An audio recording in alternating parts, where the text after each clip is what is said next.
Hi hello ನಮಸ್ಕಾರ. Education master YouTube channel ತಮಗೆಲ್ಲರಿಗೂ ಸ್ವಾಗತ.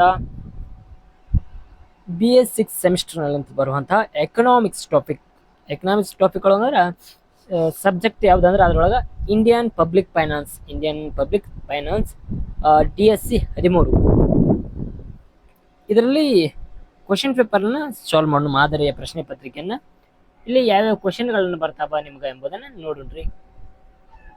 First one section A. Section ಅ ಒಳಗ ಕೆಳಗೆ ನಾವು ಬೇಕಾದ 10 ಪ್ರಶ್ನೆಗಳಿಗೆ ಉತ್ತರವನ್ನ ಬರೆಯಿರಿ. ಪ್ರತಿ ಒಂದಕ್ಕ ಎಷ್ಟು ಅಂಕ? 1 ಅಂಕ. ಫಸ್ಟ್ ಒನ್, ಸಾರ್ವಜನಿಕ ಆದಾಯ ಎಂದ್ರೇನು? ವ್ಯಾಖ್ಯಾನಿಸಿರಿ. ಸಾರ್ವಜನಿಕ ಆದಾಯ ಅಂದ್ರೇನು? ಸರ್ಕಾರವು ತನ್ನ ಚಟುವಟಿಕೆಗಳಿಗೆ ಹಣಕಾಸು ಒದಗಿಸಲು ಮತ್ತು ತೆರಿಗೆ, ಶುಲ್ಕ, ದಂಡಗಳನ್ನು ವಿಧಿಸುವ ಮೂಲ ಪಡೆಯುವ ಒಟ್ಟು ಆದಾಯವನ್ನ ಸಾರ್ವಜನಿಕ ಆದಾಯ ಎಂದು ಕರೀತಾರ್ರಿ. ಸರ್ಕಾರ ಯಾವ ರೀತಿ ಅಂದ್ರ ತೆರಿಗೆ ಮತ್ತು ಶುಲ್ಕ ಮತ್ತು ದಂಡಗಳನ್ನು ವಿಧಿಸುವ ಮೂಲಗಳಿಂದ ಪಡೆಯುವ ಆದಾಯವನ್ನ ಸಾರ್ವಜನಿಕ ಆದಾಯ ಎಂದು ಕರೀತಾರ. ತದನಂತರ ಪರೋಕ್ಷ ತೆರಿಗೆ. ಎರಡನೇದು ಯಾವ್ದಂದ್ರ ಪರೋಕ್ಷ ತೆರಿಗೆ. ಪರೋಕ್ಷ ತೆರಿಗೆ ಆದಾಯ ಅಥವಾ ಲಾಭಗಳ ಬದಲು ಸರಕು ಸೇವೆಗಳ ಮೇಲೆ ವಿಧಿಸುವ ತೆರಿಗೆಯಾಗಿದ್ದು ಇದು ಹೊರೆಯನ್ನು ಅಂತಿಮ ಗ್ರಾಹಕನಿಗೆ ವರ್ಗಾಯಿಸ್ತದ. Next one GST, goods service tax. ಎಲ್ಲರಿಗೂ ಗೊತ್ತಿರ್ತದ, ಅದರ ಎಕ್ಸಾಂಪಲ್ ಕನ್ಫ್ಯೂಸ್ ಆಗ್ತದ. ಸರಕು ಮತ್ತು ಸೇವಾ ತೆರಿಗೆ ಎಂದು ಕರೀತಾರೆ. ತದನಂತರ ಡಿ, ಯೋಜನಾ ವೆಚ್ಚ ಅರ್ಥೈಸಿರಿ. ಯೋಜನಾ ವೆಚ್ಚ ಎಂದರೆ ಅರ್ಥೈಸಿರಿ. ಯೋಜನಾ ವೆಚ್ಚ ಅಂದ್ರೆ ಸರ್ಕಾರದ ಪಂಚವಾರ್ಷಿಕ ಯೋಜನೆಗಳ ಉಲ್ಲೇಖಿಸಲಾಗದ ನಿರ್ದಿಷ್ಟ ಯೋಜನೆಗಳಿಗೆ ಮಾಡುವ ವೆಚ್ಚವನ್ನ ಯೋಜನಾ ವೆಚ್ಚ ಎಂದು ಕರೀತಾರೆ. ತದನಂತರ ಮುಂಗಡ ಪತ್ರ ವ್ಯಾಖ್ಯಾನಿಸಿ. ಮುಂಗಡ ಪತ್ರ ಎಂದರೇನು? ಮುಂಗಡ ಪತ್ರವನ್ನು ಮುಂಬರುವ ಹಣಕಾಸಿನ ವರ್ಷಕ್ಕೆ ಸರ್ಕಾರದ ಆದಾಯ ಸ್ವೀಕರಿಸುವುದು ಮತ್ತು ಪ್ರಸ್ತಾವಿಕ ವೆಚ್ಚಗಳನ್ನು ತೋರಿಸುವ ವಾರ್ಷಿಕ ಹಣಕಾಸನ್ನ ಏನಂತ ಕರೀತಾರೆ ಅಂದ್ರೆ ಮುಂಗಡ ಪತ್ರದ ವ್ಯಾಖ್ಯೆ ಎಂದು ಕರೀತಾರೆ.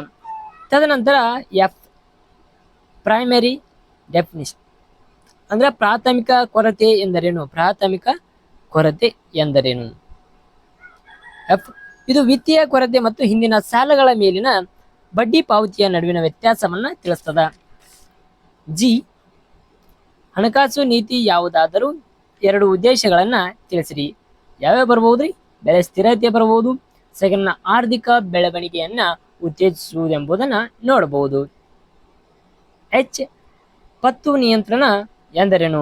ಪತ್ತು ನಿಯಂತ್ರಣ ಎಂದರೆ ಆರ್ಥಿಕ ಸ್ಥಿರತೆಗಳನ್ನ ಕಾಪಾಡಿಕೊಳ್ಳಲು ಮತ್ತು ಸಾಲದ ಪೂರೈಕೆ ಮತ್ತು ವೆಚ್ಚಗಳನ್ನ ನಿಯಂತ್ರಿಸಲು ಕೇಂದ್ರ ಬ್ಯಾಂಕುಗಳನ್ನ ಏನಂತಾರ ಬಳಸುವ ತಂತ್ರವನ್ನ ಹಣಕಾಸಿನ ಪತ್ತು ನಿಯಂತ್ರಣ ಎಂದು ಕರೀತಾರೆ. ತದನಂತರ 16ನೇ ಹಣಕಾಸಿನ ಆಯೋಗದ ಅಧ್ಯಕ್ಷರು ಯಾರಾಗಿದ್ದಾರ್ರಿ? ನಿಮಗ್ ಗೊತ್ತು ಯಾರಾಗಿರೋದಂತ. ಯಾರಂದ್ರ ಅವರೇ ಅರವಿಂದ್ ಪಣಗರಿಯ ಎಷ್ಟನೇ ಹಣಕಾಸಿನ ಆಯೋಗದ ಅಧ್ಯಕ್ಷರಾಗಿರ್ತಾರಂದ್ರೆ ಇವರ 16ನೇ ಹಣಕಾಸಿನ ಆಯೋಗದ ಅಧ್ಯಕ್ಷರಾಗಿ ನೇಮಕಗೊಂಡಿರ್ತಾರ. ಅದೇ ರೀತಿ ಜೆ, CRR ವಿಸ್ತರಿಸಿ ಬರೆಯಿರಿ. CRR, ಕ್ಯಾಶ್ ರಿಸೀವರ್ ರೇಷಿಯೋ ಅಂತ ಕರೀತಾರೆ. ಅಂದ್ರೆ ಕನ್ನಡನಾಗ ನಗದು ಮೀಸಲು ಅನುಪಾತ. ನೆಕ್ಸ್ಟ್ ಒನ್ ಕೆ, ಭಾರತದ ಕೇಂದ್ರ ಮುಂಗಡ ಪತ್ರವನ್ನ ಯಾರು ಮಂಡಿಸಿರ್ತಾರ?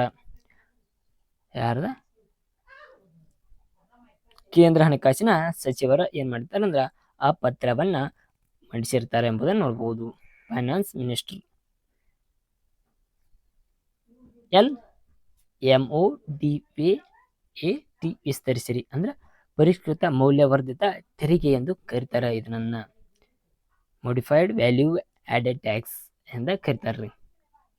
ಅದೇ ರೀತಿ ನಮ್ಮ ಚಾನಲ್ ಇನ್ನು ಯಾರು ಸಬ್ಸ್ಕ್ರೈಬ್ ಮಾಡಿಲ್ಲ ಆಗ ಸಬ್ಸ್ಕ್ರೈಬ್ ಮಾಡ್ರಿ ದಯಮಾಡಿ. ಯಾರು ಹೊಸಬರಿದ್ರೆ ಅವರಿಗೆ, ಯಾಕಂದ್ರೆ ನಮಗೆ ಹೊಸ ವಿಡಿಯೋ ಹಾಕ್ತೀವೋ ನಿಮಗೆ ಬಂದ ತಲುಪಬೇಕು. ಆಗ ನೀವು ಅವುಗಳನ್ನು ನೋಡಬೇಕು, ನಿಮಗೆ ನಾಲೆಜನ್ನು ಸಿಗ್ತಾ ಇರ್ತದ. ಅದೇ ರೀತಿ ಸೆಕ್ಷನ್ ಬಿ ಬಳಗ ಈ ಕೆಳಗಿನ ಬೇಕಾದ 4 ಪ್ರಶ್ನೆಗಳಿಗೆ ಉತ್ತರಿಸಿ ಹಾಗೂ ಪ್ರತಿ ಒಂದು ಪ್ರಶ್ನೆಗೆ 5 ಅಂಕ. ಫಸ್ಟ್ ಒನ್ ಯಾವ್ದ ಕೇಳ್ಯಾರಂದ್ರ ಮೌಲ್ಯವರ್ಧಿತ ತೆರಿಗೆಯ ಗುಣಗಳನ್ನು ವಿವರಿಸಿರಿ. ಥರ್ಡ್ ಒನ್, ಸರಕು ಮತ್ತು ಸೇವಾ ತೆರಿಗೆಗಳ ಕುರಿತು ಟಿಪ್ಪಣಿ ಬರಿಬಹುದು. ಸರಕು ಮತ್ತು ಸೇವಾ ಕುರಿತು ಟಿಪ್ಪಣಿ ಬರಿಬಹುದು. ಅದೇ ರೀತಿ ಫೋರ್ತ್ ಒನ್, ಕೋಶೀಯ ನೀತಿಯ ಉದ್ದೇಶಗಳನ್ನು ಚರ್ಚಿಸಿರಿ. ತದನಂತರ 5, ಭಾರತದ ಆರ್ಥಿಕತೆಯ ಮೇಲೆ ಸಾರ್ವಜನಿಕ ವೆಚ್ಚದ ಪರಿಣಾಮಗಳನ್ನು ಏನ್ ಮಾಡ್ರಿ, ವಿವರಿಸಿರಿ. ನೆಕ್ಸ್ಟ್ ಒನ್, 6ನೇ ಪ್ರಶ್ನೆ, ಸಾರ್ವಜನಿಕ ಋಣಭಾರ ನಿರ್ವಹಣೆಯ ಉದ್ದೇಶಗಳನ್ನು ವಿವರಿಸಿರಿ. ತದನಂತರ 7, ಭಾರತದಲ್ಲಿ ಪ್ರಸ್ತುತ ವೈಯಕ್ತಿಕ ಆದಾಯ ತೆರಿಗೆಯ ದರ ಮತ್ತು ಪದರಗಳನ್ನು ಚರ್ಚಿಸಿ 2025 ಮತ್ತು 26ನೇ ಸಾಲಿನ ಮುಂಗಡ ಪತ್ರದ ಪ್ರಕಾರ ಏನ್ ಮಾಡ್ರಿ ಅಂದ್ರೆ ಆದಾಯ ಮತ್ತು ತೆರಿಗೆಯ ದರಗಳನ್ನ ಇಲ್ಲಿ ಆ್ಯಡ್ ಮಾಡ್ರಿ ಎಂಬುದನ್ನು ತಿಳಿಸ್ತಾರೆ. ಅದೇ ರೀತಿ ಸ್ನೇಹಿತರೆ 10 ಅಂಕದ ಪ್ರಶ್ನೆಗಳನ್ನ ನಿಮಗೆ 10 ಅಂಕದ ಪ್ರಶ್ನೆಗಳನ್ನ ಭಾಳ ಇಂಪಾರ್ಟೆಂಟ್ ಆಗಿರ್ತಾವ. ಸರಿಯಾದ ರೀತಿಯಲ್ಲಿ ಅವುಗಳನ್ನು ಓದಬೇಕು. ಯಾವ ರೀತಿ ಬರೀಬೇಕಂದ್ರೆ ಪೀಠಿಕೆ ಮತ್ತು ಉಪಸಂಹಾರ ಕಡ್ಡಾಯವಾಗಿರಲಿ. ಪ್ರತಿ ಒಂದನ್ನ ಪ್ರಶ್ನೆಗೆ ಅದರ ಪಾಯಿಂಟ್ ಮತ್ತು ಅದರ ಎಕ್ಸ್ಪ್ಲೇನ್ ಕರೆಕ್ಟ್ ರೀತಿಯಲ್ಲಿ ಬರೀಬೇಕು. ಹಂತ ಹಂತವಾಗಿ ಸೂಕ್ತವಾಗಿ ಅನಿಸ್ಬೇಕು. ಇಂಪಾರ್ಟೆಂಟ್ ಪಾಯಿಂಟ್ಸ್ ಇದ್ವು ಅಂದ್ರೆ ಅವುಗಳಿಗೆ ಏನು ಮಾಡ್ಬೇಕಂದ್ರೆ ನೀವು ಅಂಡರ್ಲೈನ್ ಮಾಡಬೇಕು. ನೀಟ್ನೆಸ್ ಆಗಿ ಇರಬೇಕು. ಅಕ್ಷರಗಳ ಅಂದಾಗಿ ಬರೀಬೇಕು.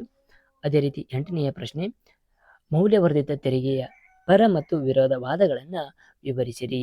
ಈ ಪ್ರಶ್ನೆ ಹಲವಾರು ಪ್ರಶ್ನೆ ಪತ್ರಿಕೆಯಲ್ಲಿ ರಿಪೀಟ್ ಆದ ಕ್ವಶನ್ ಆಗಿರ್ತದೆ.